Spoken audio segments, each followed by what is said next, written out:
વંદે માતરમ વિદ્યાર્થી મિત્રો, ધોરણ 12 કોમર્સ વાણિજ્ય વ્યવસ્થા, ચેપ્ટર નંબર 2 સંચાલનના સિદ્ધાંતો. કે આ ચેપ્ટરમાંથી 10 માર્કનું પૂછવામાં આવે છે બોર્ડની એક્ઝામમાં. એટલા માટે આ ચેપ્ટરમાંથી 10 માર્કનું પૂછવામાં આવતું હોવાથી આ ચેપ્ટરમાંથી ફરજિયાતપણે 1 માર્કનો ક્વેશ્ચન, જે એક ક્વેશ્ચન છે એ 5 માર્કમાં વધારે પૂછાય એવી શક્યતા છે. અને એ ક્વેશ્ચન છે તમારો ફ્રેડરિક ટેલરના વૈજ્ઞાનિક સંચાલનના સિદ્ધાંતો, જે આપણે આજે જોવાના છીએ. ફ્રેડરિક ટેલરના વૈજ્ઞાનિક સંચાલન સિદ્ધાંતો આપણે જોવા છીએ. તો પહેલાં જોઈએ કે ફ્રેડરિક ટેલર કોણ હતા. તો કે ફ્રેડરિક ટેલર એક જોવા જઈએ તો કે ભાઈ ફ્રેડરિક વિન્સનો ટ્રેનર, જે એક અમેરિકન મિકેનિકલ એન્જિનિયર હતા અને પ્રારંભિક તબક્કે એક એપ્રેન્ટિસ તરીકે એક કારખાનામાં તેઓ કામ કરતા અને ત્યારબાદ ધીમે ધીમે કરતાં આગળ વધતા એઓ બેથલહેમ સ્ટીલ કંપનીમાં મેનેજર બન્યા અને ત્યારબાદ તેમણે સૌ પ્રથમ વૈજ્ઞાનિક સંચાલનનો સિદ્ધાંત રજૂ કર્યો હતો અને ત્યારબાદ તેઓ વૈજ્ઞાનિક સંચાલનના પિતા તરીકે ઓળખતા થયા. સામાન્ય રીતે જોવા જઈએ તો ભાઈ ધંધાકીય એકમમાં 2 વર્ગ હોય, માલિકો અને કર્મચારીઓ. માલિકનો મુખ્ય હેતુ શું? તો કે નફો કમાવાનો અને તેમની સંપત્તિનો મહત્તમીકરણનો હેતુ. જ્યારે કર્મચારીનો મુખ્ય હેતુ શું હોય કે વધારે વેતન, કાર્યમાં રસ આવે એ પ્રમાણે બધું જોવાનું, કામ કરવાની મજા કઈ રીતે એ બધું એ પ્રમાણે કામ કરવાનું, એવી રીતે. તો આ બાબતે તો પહેલેથી જોવા જઈએ તો બધા જ કર્મચારીઓ એક રૂઢિગત કામ કરવા માટે ટેવાયેલા હતા. જે પણ કર્મચારી વર્ગ હતો એ કર્મચારી વર્ગ રૂઢિગત કામ કરવા માટે ટેવાયેલો હતો. કે આ રૂઢિગત પ્રણાલીને જે ફ્રેડરિક ટેલરે પડકારી અને એની જગ્યાએ નવી શાસન પદ્ધતિ તેમજ નવી સંચાલન પદ્ધતિ લાવ્યો કે જેને વૈજ્ઞાનિક સંચાલન કહેવામાં આવે છે. અને જોવા જઈએ તો કે જે કર્મચારી હતા એ મુખ્ય રીતે કઈ રીતે કામ કરવા માટે ટેવાયેલા હતા. જેવી રીતે ઉપરથી ઓર્ડર આપવામાં આવે એ રીતે માલિકોની જો હુકુમી હેઠળ, વર્ચસ્વ હેઠળ કામ કરવા માટે ટેવાયેલા હતા. અને એની જગ્યાએ ફ્રેડરિક ટેલરે વૈજ્ઞાનિક દ્રષ્ટિકોણ સાથે નવો ખ્યાલ રજૂ કર્યો કે જેને વૈજ્ઞાનિક સંચાલન તરીકે ઓળખવામાં આવે છે. એનો અર્થ આપણે જોઈએ. વૈજ્ઞાનિક સંચાલનનો અર્થ એટલે શું? કે અહીંયા તમને કીધું છે કે તમે કર્મચારી પાસે શું કરાવવા માંગો છો તે તમે જાણો. એની વ્યાખ્યા તમને એવું કહેવા માંગે છે કે તમે કર્મચારી પાસે શું કરાવવા માંગો છો એ જાણવું અને તે ચોક્કસ રીતે ઓછામાં ઓછો ખર્ચે કઈ રીતે કરે તે જોવું. એને વૈજ્ઞાનિક સંચાલન કહેવામાં આવે છે. એની વ્યાખ્યા એવું છે કે તમે માણસો પાસે શું કરાવવા માંગો છો એ તમારે સૌપ્રથમ તમે જાણો અને ઓછામાં ઓછા ખર્ચે કઈ રીતે કરે એ જોવું. એનું નામ વૈજ્ઞાનિક સંચાલન. અને એનો અર્થ પણ એવું કંઈક કહે છે કે વૈજ્ઞાનિક સંચાલન કોઈ પણ એકમમાં કે કારખાનામાં કર્મચારીના પક્ષે સંપૂર્ણ માનસિક ક્રાંતિ છે. સૌપ્રથમ કોણ આવ્યો તો અહીંયા કર્મચારીના પક્ષે આવ્યું. તો કર્મચારીના પક્ષે સંપૂર્ણ માનસિક ક્રાંતિ છે કે તેઓની તેમના કાર્યો, ફરજો, સહકાર્યકર્તાઓ અને માલિકો પ્રત્યેની સંપૂર્ણ માનસિક ક્રાંતિ. કે પહેલાં મેઇન તો કેન્દ્ર સ્થાને કર્મચારી છે, ત્યારબાદ તેની બધી ફરજોની બધી બાબતનો સમાવેશ થાય છે. અને ધીમે ધીમે કરતાં આગળ વધતા એક પોતે એક એન્જિનિયર હોવાને લીધે તેમણે આ અભ્યાસને માંથી અમુક તારણો કાઢ્યા અને એ તારણો કાઢતા એને વૈજ્ઞાનિક અભિગમ સૂચવ્યો અને ત્યારબાદ એને અમુક 3 તારણો કાઢ્યા. કયા 3 તારણો આપણે એને જોઈએ. 3 તારણો કયા હતા? કે ભાઈ દરેક કામદારને તેની બુદ્ધિ અને ક્ષમતા અનુસાર કામ આપવું. દરેક કામદારને તેની બુદ્ધિ અને ક્ષમતા અનુસાર કામની સોંપણી કરવી જોઈએ. ત્યારબાદ તેના કક્ષા અનુસાર મહત્તમ કામ કરવા માટે કામદારને સૂચના આપી કે હારામાં હારું કામ તેમજ મહત્તમ કક્ષાએ કઈ રીતે કરે એ જોવાનું. અને ત્યારબાદ જો કોઈ કર્મચારી સારું કામ કરે છે તો તેના વેતન કરતાં એને 30 થી 100% દરે વધારે વેતન આપવું. પહેલું તો શું કે એની બુદ્ધિ અને ક્ષમતા અનુસાર કામ આપવાનું, કામની સોંપણી કરવાની. ત્યારબાદ એક કામ મહત્તમ કરવા માટે એને સૂચના આપવી કે સારામાં સારું કામ કરવું અને વધારે કામ કરવું, એ માટે એને સૂચના આપી. અને ત્યારબાદ જો કોઈ કર્મચારી સારામાં સારું કામ કરે છે તો એને 30 થી 100% દરે વધારે વેતન આપવાની હિમાયત.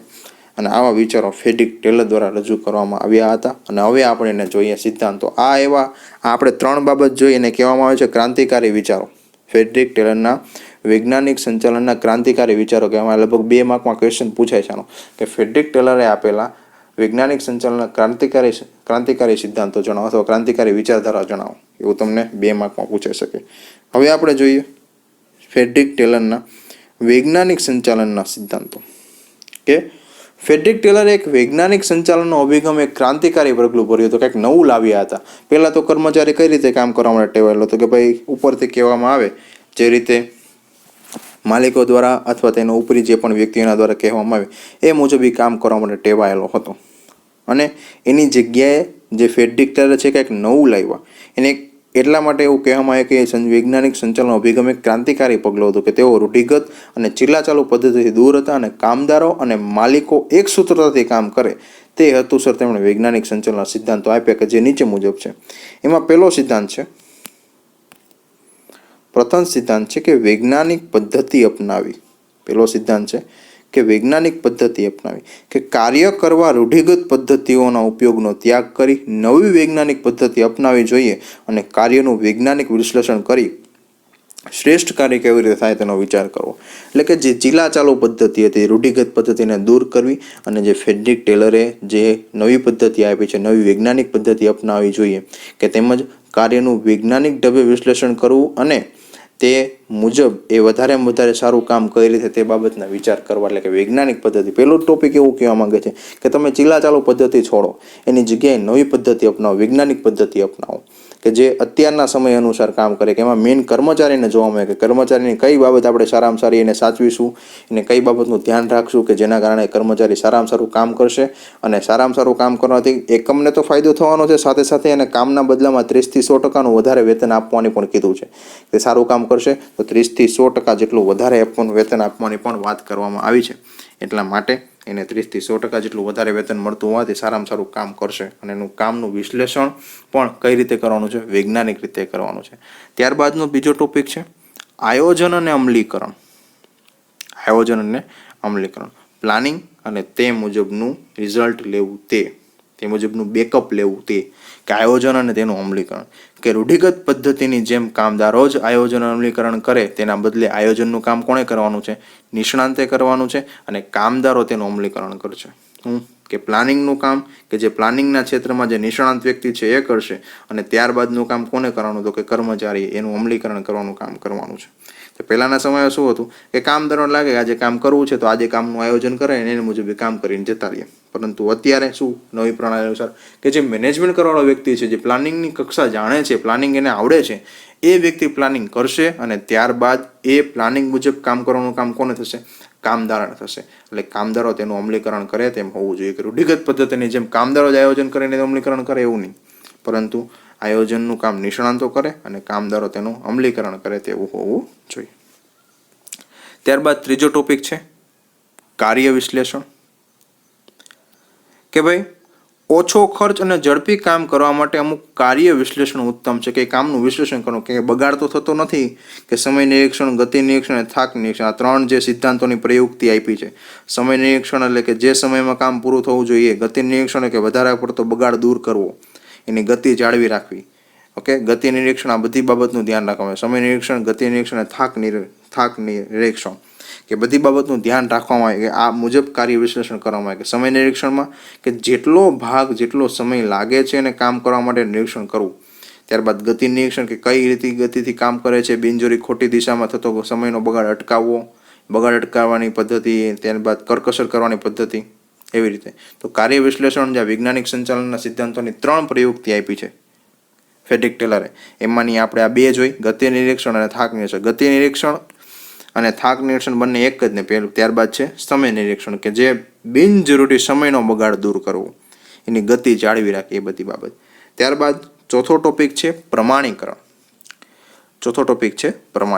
કે પ્રમાણીકરણ અને સરળીકરણ એ વૈજ્ઞાનિક પ્રક્રિયા છે કે જે અગાઉથી થવી જોઈએ. કે ઓજારો, સાધનો, સમય, કામકાજની સ્થિતિ વગેરે બાબતો માટે પ્રમાણીકરણ જરૂરી. પ્રમાણીકરણ એટલે કે કયા વિભાગમાં કેટલા કામ માટે કેટલા બાબતની જરૂર પડશે, એ બધી બાબત રાખવી. જેમ કે ઓજારોની કેટલી જરૂર પડશે, સાધનોની કેટલી જરૂર પડશે, પ્રોડક્શન હાઉસ આટલા સમયમાં આટલું પ્રોડક્શન કરે છે તો એમાં કંઈ ફેરફાર કરવામાં આવે તો ઓછા સમયમાં સારામાં સારું પ્રોડક્શન કઈ રીતે આપી શકે એ બાબતનું ધ્યાન આપવું. કામકાજની સ્થિતિ જોવી, કર્મચારીઓ કઈ રીતે કામ કરે છે બધી બાબતનું ધ્યાન આપવું. કે જેને પ્રમાણીકરણ એટલે પ્રમાણ મેળવવું, કે સારામાં સારું પ્રમાણ કઈ રીતે મળે એ બધી બાબતનું ધ્યાન આપવું. ત્યારબાદ 5મો ટોપિક છે વૈજ્ઞાનિક પસંદગી અને તાલીમ. કે કામદારોની પસંદગી યોગ્ય વૈજ્ઞાનિક ધોરણે થવી જોઈએ અને વૈજ્ઞાનિક ધોરણ માટે કર્મચારીનું શિક્ષણ ધ્યાનમાં લેવામાં, એમની કામ માટેની કૌશલ્ય શું છે, એમાં આવડત કઈ રહેલી છે, એની શારીરિક શક્તિ કેવી છે, તાલીમ વગેરેના માપદંડને ધ્યાનમાં લઈ શકાય છે. આ ઉપરાંત કર્મચારીને એવી કામગીરી સોંપવી જોઈએ કે તેના શિક્ષણ, અભ્યાસ અને કૌશલ્ય અનુરૂપ હોય. જો મેઇન બાબત એ જ છે કે એના શિક્ષણ, અભ્યાસ અને કૌશલ્યને અનુરૂપ જ બાબત એને સોંપવામાં આવે. સ્વાભાવિક વસ્તુ છે. એક્ઝામ્પલ તરીકે જોવા જઈએ તો તમે ચેપ્ટર નંબર 1માં જોઈ ગયા કે ઉચ્ચ સંચાલન સપાટીએ સંચાલન વ્યક્તિ કામ કરતો હોય, મધ્ય સપાટીએ તો કે વિવિધ અધિકારીઓ કામ કરતા હોય, નિમ્ન સપાટીએ તો કે કામદારો કામ કરતા હોય. નિમ્ન સપાટીવાળા કામદારોને તમે મધ્ય સપાટીનું કામ આપશો તેનાથી થશે નહીં, કારણ કે એની ક્ષમતા જ નથી, એનું શિક્ષણ નથી બાબતે, એ માટે એમાં કૌશલ્ય અનુરૂપ નથી એનું. એટલા માટે અહીં કીધું છે કે કામદારોને કામની સોંપણી તેના શિક્ષણ, અભ્યાસ અને કૌશલ્યને અનુરૂપ હોવી જોઈએ અને સમયાંતરે કામદારોની કાર્યક્ષમતા વધારવા તાલીમનો ઉપયોગ પણ થવો જોઈએ, કે તાલીમનો ઉપયોગ પણ થવો જોઈએ, કે એ લોકોને તાલીમ આપવામાં આવે. વળી તેમની કાર્યરુચિ જાણવા માટે વિવિધ પ્રકારની વૈજ્ઞાનિક કસોટીનો પણ ઉપયોગ થવો જોઈએ. એમની કામની રુચિ કઈ રીતે છે, સારામાં સારું કામ કઈ રીતે કરે, તો કાર્યરુચિ જાણવા માટે વિવિધ પ્રકારની વૈજ્ઞાનિક કસોટીનો ઉપયોગ પણ થવો જોઈએ. તો આ હતી વૈજ્ઞાનિક પસંદગી અને તાલીમ.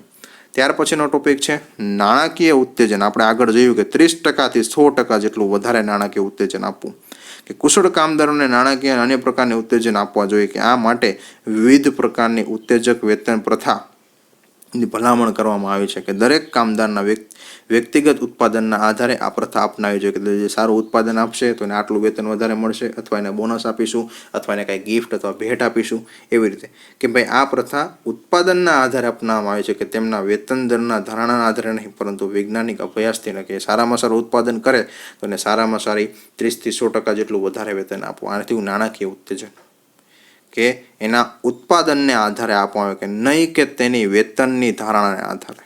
વેતનની ધારણા તો બધાની સારામાં સારી હોય, કોઈ કર્મચારી એવું ન ઈચ્છે છે કે મને ઓછું વેતન મળે, પરંતુ એના ઉત્પાદનને આધારે તેને નાણાકીય ઉત્તેજન આપવામાં આવે, કે કેટલું ઉત્પાદન કરે છે, કઈ કઈ બાબત સાથે તે વ્યક્તિ જોડાયેલો છે તે. અને ત્યારબાદનો ટોપિક છે કરકસર.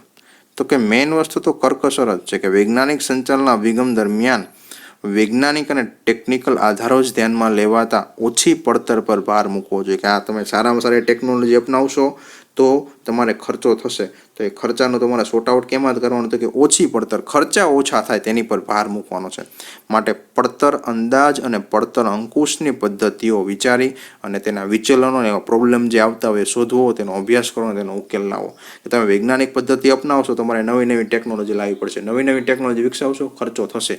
હવે એ ખર્ચો તમારે આધુનિક સમય પ્રમાણે કરવો જ પડશે, પરંતુ એ ખર્ચાનું રિકવરમેન્ટ, તમારે એને ખર્ચો ઓછો કરવા માટે જે તમે ટેકનોલોજી પાછળ ખર્ચો કર્યો છે એનું રિકવરમેન્ટ ક્યાંથી કરવું, તો એ બધી બાબત વસ્તુની પડતર પર ભાર મૂકવામાં આવે, કે વસ્તુની પડતર કઈ રીતે ઓછી આવે જેના કારણે આપણી બધી વસ્તુ સોર્ટ આઉટ થઈ જાય નાણાકીય બાબતની. તેના મુજબ પડતર અંદાજ અને પડતરની અંકુશની પદ્ધતિ વિચારવી, તેના વિચલનો શોધવા અને તેનો અભ્યાસ કરવો અને તેનો ઉકેલ આપવો જોઈએ, કે જેના કારણે તમે કરકસર કરી શકો છો.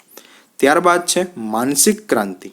આપણે આગળ જોઈ ગયા કર્મચારી અને માલિકો વચ્ચેની માનસિક ક્રાંતિ છે, કે બંને વચ્ચે સંબંધો સારા રહેવા જોઈએ, કે માલિકો અને મજૂરો વચ્ચે ધ્યેયની સિદ્ધિ માટે માનસિક ક્રાંતિ થવી જોઈએ, કે માનસિક સંવાદિતાથી માલિકો અને કર્મચારીઓ વચ્ચે તણાવમાં ઘટાડો થાય છે અને ધ્યેય સિદ્ધિ સરળ બને છે. હાલતા કર્મચારીઓ અને માલિકો વચ્ચે ભેદભાવ ઉત્પન્ન થાય તો પરિણામે કર્મચારી કામ નહીં કરે, પ્રોડક્શન ઊભું રહે, જેના કારણે ધ્યેય સિદ્ધિ સરળ બનશે નહીં. પરંતુ આની જગ્યાએ કર્મચારી અને જે વ્યક્તિ છે, કામ કરવાવાળો વ્યક્તિ અથવા તેનો ધંધાકીય માલિક, એમની વચ્ચે સંબંધો સારા હશે તો કર્મચારીઓ અને માલિકો વચ્ચેના તણાવમાં ઘટાડો થશે ને પરિણામે શું સરળ બનશે, ધ્યેય સિદ્ધિ સરળ બને. કોઈ પણ ધંધાકીય એકમ હોય ધ્યેયની પાછળ દોડતું હોય છે અને ધ્યેય જલ્દી એચીવ કરવા માટે ધંધાકીય એકમ કામ કરતું હોય છે. અને ક્યારે બને, તો પહેલાં તો મેઇન બાબત તો એ છે કે માલિકો અને કામદારો વચ્ચે તણાવમાં ઘટાડો થાય ત્યારે બધી બાબત બને.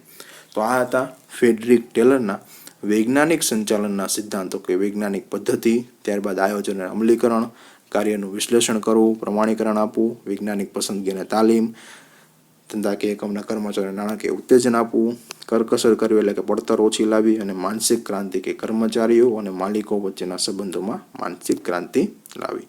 તો આ 5 માર્કનો ક્વેશ્ચન ચેપ્ટર નંબર 2 સંચાલનના સિદ્ધાંતોમાંથી ફ્રેડરિક ટેલરના વૈજ્ઞાનિક સંચાલનના સિદ્ધાંતો. Okay, thank you.